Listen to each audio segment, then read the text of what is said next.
બેન પુતનાનો પણ નાશ થયો. હવે તો મારા દુશ્મને મારા મથુરાની માલિકો લાવું પછી નાશ કરવું.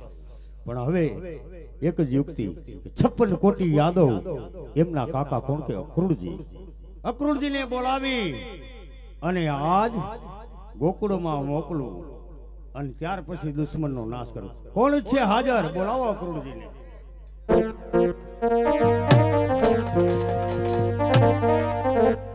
જય યદુનંદન કહો મહાબલી કંસ, મથુરાની અંદર મને શા માટે બોલાવ્યો?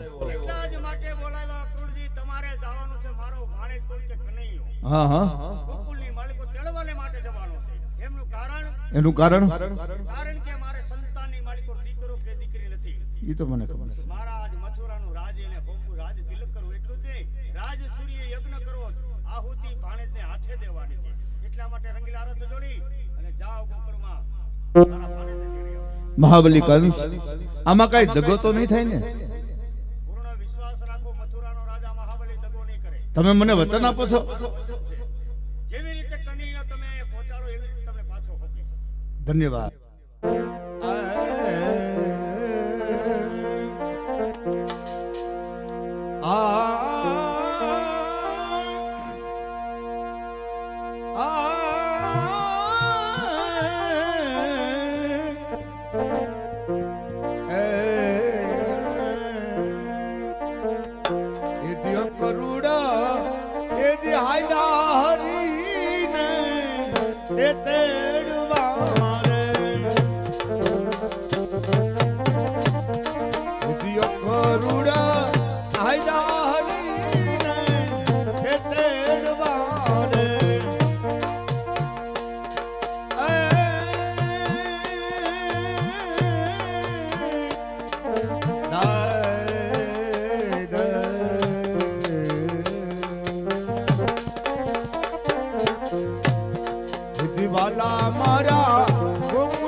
ખબર નથી કે અહીંયા રાજ સૂર્ય યજ્ઞ નહીં, 56 કોટી યાદવોના દેહના બલિદાન. હવે જોઉં છું દુશ્મન ટકી ટકીને આ પૃથ્વીમાંથી ક્યાં સુધી ટકે એ પણ જોઉં.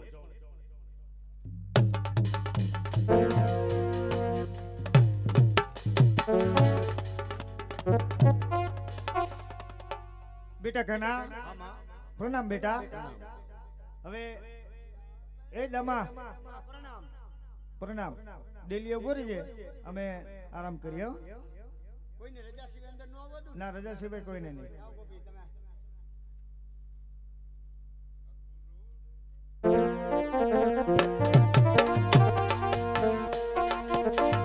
પ્રભુને તેડવા આજ મથુરાથી ગોકુળમાં પ્રભુના દર્શન થાય. અકરુડ આવ્યા હરીને એ તેડવા રે, એ તીરથડા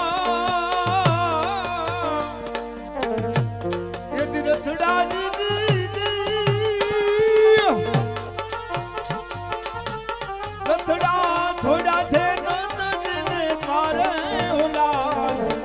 અકરુડ આવ્યા હરીને તેડવા રે, અકરુડ આવ્યા હરીને. જય શ્રી કૃષ્ણ, જય શ્રી કૃષ્ણ, જય શ્રી કૃષ્ણ, જય યદુનંદન. ચાલતા ચાલતા ગોકુળની અંદર આવ્યો છું. નંદજીને દ્વારે રથને થોડ્યો છે. આ ભાઈ ઊભા છે ગોવાડિયા, એને પૂછી લઉં. યશોદાબેન છે, નંદરાય છે, નનિકા હે આ તો ગોવાડિયો છે કોઈ ખાંભો છે.